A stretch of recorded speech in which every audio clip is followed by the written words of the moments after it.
جسے نقصان اٹھانا نہیں آتا اسے نہیں معلوم فائدہ کس کو کہتے ہیں، اسے نہیں معلوم۔ تربیت سکھاتی ہے کہ جتنا دامن ہے بس اسی میں زندہ رہنا سیکھو، جتنا دامن ہے، کم ہے تو کم اور زیادہ ہے تو زیادہ۔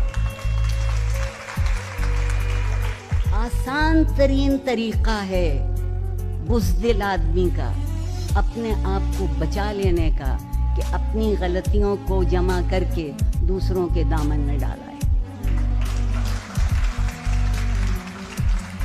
حوصلہ اس بات کا ہے کہ غلطی ہو گئی تھی، پتہ چل گیا کہ غلطی ہوئی تھی تو غلطی درست کر لیجئے، جس کے ساتھ زیادتی ہوئی تھی اس سے جا کے بہت نیک نیتی سے معافی مانگ لیجیے۔ میں نے ابھی تک ایسے انسان بہت کم دیکھے ہیں جن سے آپ نے نیک نیتی سے معافی مانگی ہو اور انہوں نے آپ کو گلے نہ لگا لیا۔ زندگی سے محبت کرنے کے لیے تربیت چاہیے، اور تربیت اس چیز کا نام ہے جب آپ اپنے آپ سے اٹھ کے زندہ رہنا سیکھتے ہیں۔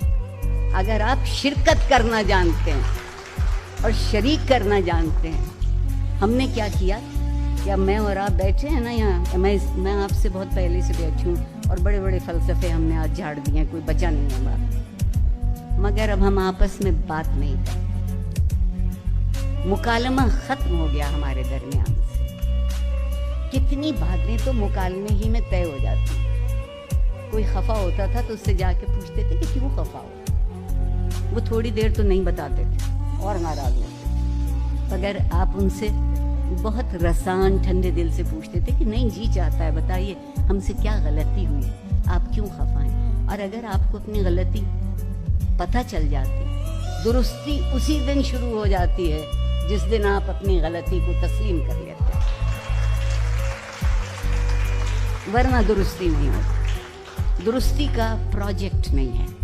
اب وہ واٹس ایپ پہ معافی طلبی ایک ایموجی پہ ہو جاتی ہے، آنے جانے کی سہولت ہو گئی۔ اور میں لارڈ میکالے کی بہت ممنون ہوں، ایک ایسا اچھا لفظ ہمیں سکھا گئے، کسی کی عزت لے لیجئے سوری،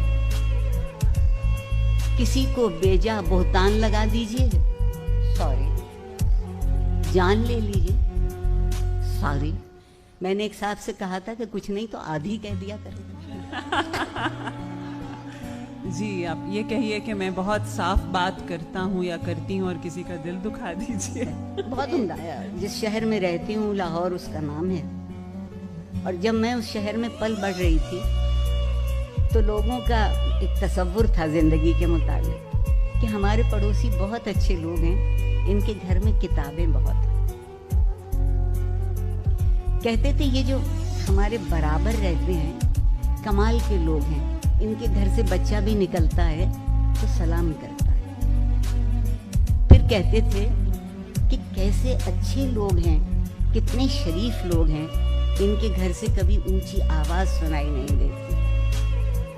اب میں جس شہر میں رہتی ہوں اسی میں پتہ لگتا ہے کہ ہمارے پڑوسی کس قدر عمدہ لوگ ہیں، رات کو 2:30-3 بجے تک ہلا گلا ہوتا رہتا ہے، یہ بہت پسندیدہ لفظ ہے ہمارا۔ اور کس قدر شریف لوگ ہیں، ان کے مکان کے سامنے کم از کم 4 گاڑیاں کھڑی رہتی ہیں۔ کیا بات ہے، کبھی شرافت آپ کے حسن سلوک اور جسے آپ نے فلسفہ کہا ان بنیادی قدروں پر یقین کا نام تھا، اب شرافت گاڑی کے نئے ماڈل کا نام ہے، اور یہ انتخاب ہم نے خود کیا ہے، اس میں کوئی صہیونی، کوئی ہندو، کوئی یہودی سازش شامل نہیں ہے، کیونکہ عام طور پہ ہم جو کچھ کرتے ہیں اس میں یہی سازشیں شامل ہوتی۔ آپ سوچئے کہ ہم خود کو کہاں لے آئے، ہم انمول لوگ ٹکوں ٹکوں کے دام بکنے لگے، ہم انمول لوگ۔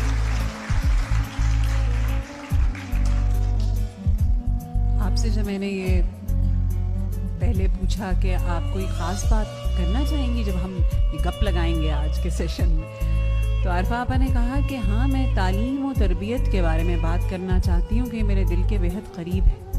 تعلیم کو سن کر تو سوائے ڈگری کے اور وہ جعلی ڈگری کے اور تو کچھ بھی ذہن میں نہیں ہے. بہت اچھا کیا. مجھے رسوا کرنے کو یہی سوال کافی ہے.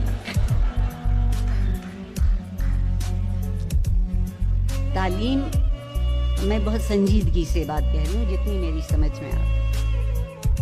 تعلیم میرے خیال میں راستہ ہے. ہم تعلیم کو منزل سمجھتے ہیں. علم منزل ہے، تعلیم راستہ ہے.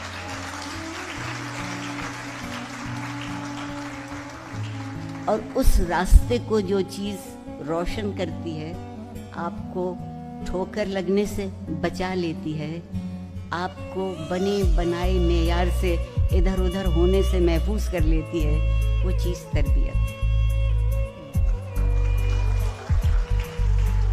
اب جب تک میں پڑھتی تھی اسکول میں بھی کالج میں بھی تو یہ لفظ استعمال ہوتا تھا، تعلیم و تربیت. الحمدللہ ہم چونکہ اب بہت سے معاملوں میں خود مختار ہوئے ہیں، جیسے آبادی کے معاملے میں خود مختار ہو گئے، پھر اب تازہ ترین ہم انصاف کے معاملے میں خود مختار ہوئے. اب ہمیں کوئی انصاف کی ضرورت نہیں رہی، مستند ہے میرا فرمایا ہوا. میر کے شعر کو ہم نے دل پہ لکھ لیا. اسی صورت سے تربیت. اور ایک بات اور، آج ایک اور بھی رویہ ہے. والدین کہتے ہیں کہ تربیت بھی ہم کریں اور 20,000 فیس وہ لیں مہینے بھر کی. تو وہ کیا کرتے ہیں؟ وہ کہتے ہیں کہ ہم نے تو ان کو پروجیکٹس دیے ہیں، یہ پروجیکٹس نہیں کر پائیں گے تو کچھ نہیں کر پائیں گے. اور اس پروجیکٹ میں تربیت شامل نہیں، کیونکہ تربیت کا پروجیکٹ نہیں ہوتا. تربیت کا پروجیکٹ نہیں ہوتا. تربیت ایک ایسا خاموش عمل ہوتی ہے جو آپ کی رگوں میں خون کی طرح دوڑتا ہے. ایک دفعہ آپ کا خون آپ کی رگوں میں دوڑنے لگے تو پھر آپ کو کوئی مردہ نہیں کر سکتا. لوگوں سے صرف ایک بات کہنا چاہوں کہ خدا کے لیے خوش رہنا سیکھ لیجیے. خوش رکھیں بھی. خدا کے لیے خوش رہنا سیکھ لیجیے.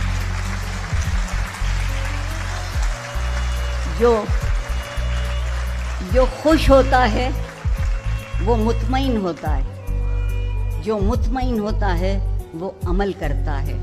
جو عمل کرتا ہے وہ بامراد ہوتا ہے.